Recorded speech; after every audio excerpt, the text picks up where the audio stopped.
saya Francis Matupang, Politeknik Pembangunan Pertanian Medan atau Pertanian, tepatnya di bawah BPP SDMP, Badan Pengembangan Pengelolaan Sumber Daya Manusia, yang dikepalai oleh Dr. Ida Widi Arsanti, SPMP, dan Pusat Pendidikan Pertanian yang dikepalai oleh Dr. Muhammad Amin, SP.MSI. Struktur dari Politeknik Pembangunan Pertanian Medan adalah Ibu Nurjana Harahap, SP.MSI, dan Kepala Jurusan Perkebunan Pelbangtan Medan adalah Dr. Iman Arman, SP.MP. Selamat menyaksikan video mata kuliah dari Kelembagaan Petani dan Perubahan Sosial dengan dosen pengampu Ibu Puji Wahyu Mulyani, SP.MSI. Nah, di sini kita akan membahas tentang soal-soal mengenai kelembagaan masyarakat dan perubahan sosial yang berkaitan dengan pembangunan pertanian yang berkelanjutan. Soal yang pertama itu, kita membahas tentang 4 komponen bentuk relasi sosial ke masyarakat sebagai kelembagaan masyarakat. Yang pertama itu ada komponen person, di mana komponen person ini bagaimana individu atau kelompok yang terlibat dalam interaksi sosial sehingga membentuk identitas sosial individu dan mendorong kolaborasi antar masyarakat.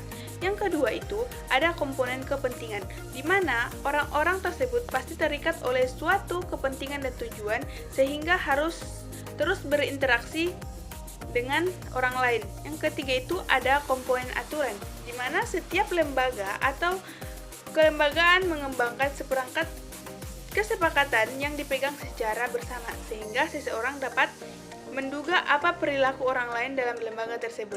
Yang keempat itu ada komponen struktur, di mana setiap orang memiliki posisi dan peran yang harus dijalankannya secara benar-benar.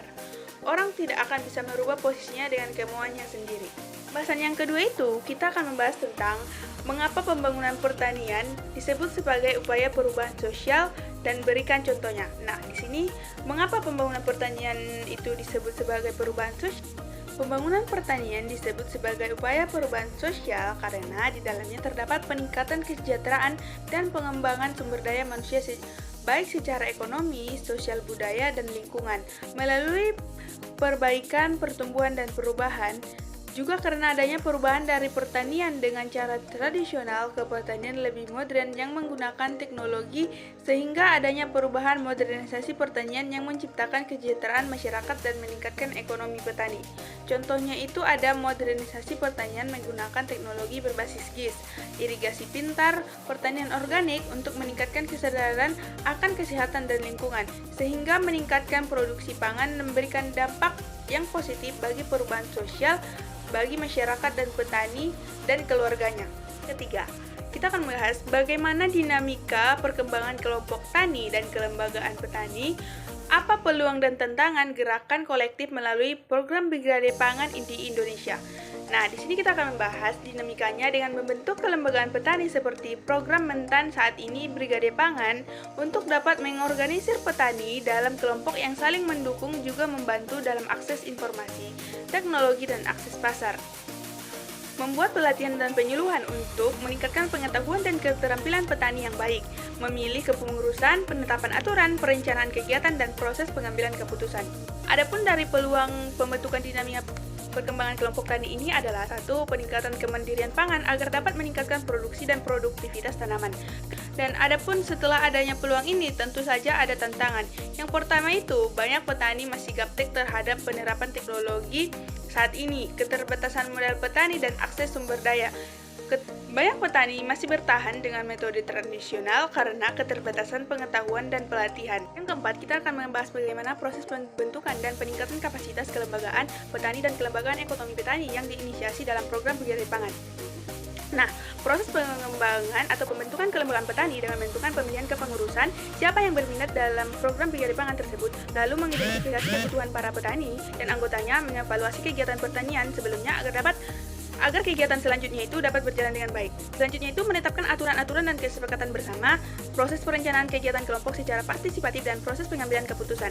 Adapun peningkatan kapasitas petani itu dengan melakukan pelatihan dan pendidikan bagi para petani, dukungan penuh pemerintah tentang regulasi dan kebijakan yang pro petani. Selanjutnya itu kita akan bahas tentang bagaimana pendapat saya mengenai peran dan tujuan pentingnya pemetaan dan analisis stakeholders untuk memperkuat kelembagaan petani dan kelembagaan ekonomi petani. Nah, peran dan tujuan dari stakeholders ini merupakan peran penting dari pemetaan dan analisis stakeholders untuk mengidentifikasi semua pihak yang terlibat dalam sektor pertanian sehingga memahami dinamika dan hubungan antara mereka. Stakeholders juga membantu kekurangan dan kebutuhan di lapangan agar kebijakan lebih tepat, sasaran sehingga sesuai dengan kebutuhan kelompok tani dan anggotanya. Membantu petani meningkatkan akses terhadap sumber daya dan informasi pasar. Selanjutnya, menurut saya, bagaimana strategi penumbuhan dan pengembangan kelembagaan petani dan kelembagaan ekonomi petani yang dapat dirancang untuk mendukung pertanian modern mencapai swasembada pangan dan kesejahteraan petani. Dan di sini saya akan memberikan contohnya. Yang pertama itu, satu, peran kebijakan pemerintah dengan mempermudah petani kepada akses lahan dan sumber daya modal. Dua, program pemberdayaan petani, pelatihan dan edukasi bagi petani dalam memperhatikan kelembagaan petani, peningkatan akses teknologi dan pendidikan, pelatihan dan pendampingan bagi petani atau kelompok tani dengan menggunakan teknologi modern, juga membangun komunitas koperasi untuk memperkuat tawar-menawar petani. Contohnya itu dengan Brigade Pangan ini, kita membantu petani dalam meningkatkan kesejahteraan mereka.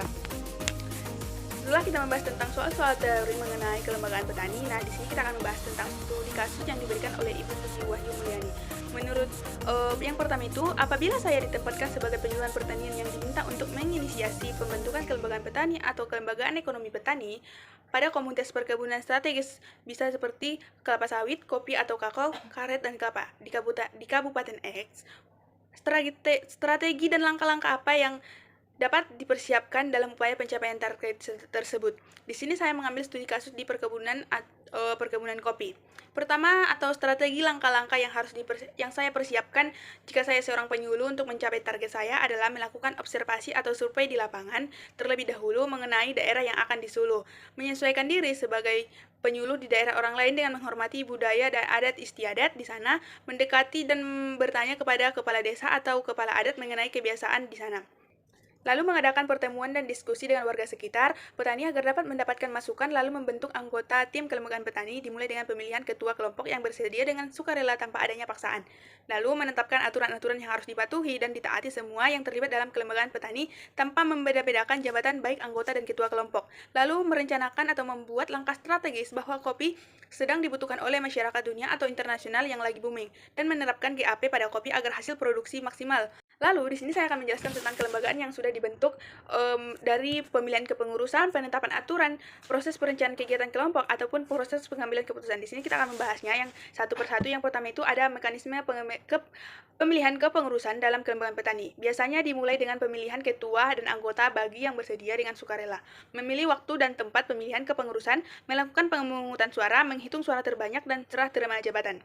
Kedua itu, penetapan aturan atau kesepakatan bersama. Nah, di sini kita harus melakukan penetapan aturan agar anggota-anggota kelompok lainnya tidak melakukan kesalahan-kesalahan yang dapat merugikan kelompok. Yang pertama itu, anggota melakukan diskusi atau hal-hal yang perlu diatur, membuat draft aturan yang mencakup hak dan kewajiban anggota, serta tata tertib komunitas kelembagaan petani.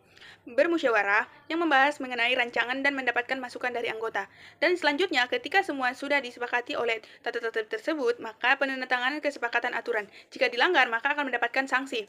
Yang ketiga itu ada proses perencanaan kegiatan kelompok secara partisipatif, melibatkan beberapa langkah penting untuk memastikan keterlibatan anggota petani dan membuat suasana yang nyaman bagi petani, agar petani dan sesama anggota petani mendapatkan kenyamanan dan saling terbuka. Yang terakhir itu ada proses pengambilan keputusan. Setelah dari mekanisme pemilihan kepengurusan, penetapan aturan, serta proses perencanaan kegiatan kelompok, sekarang ini kita akan membahas tentang proses pengambilan keputusan, di mana setelah kita mendiskusikan kegiatan-kegiatan apa yang akan kita laksanakan selanjutnya, kita akan melakukan dengan memoting suara yang paling banyak dan mendahulukan kepentingan atau keperluan yang paling perlu dalam kelompok tersebut, agar kesejahteraan petani dapat tercapai. Jadi, kesimpulan dari pembahasan kita tadi adalah untuk mewujudkan pembangunan pertanian, maka kita perlu menerapkan modernisasi pertanian menggunakan teknologi-teknologi canggih. Dengan bantuan kelembagaan petani untuk mewujudkan ekonomi petani dan kesejahteraan petani, maka kita perlu membentuk kelembagaan petani.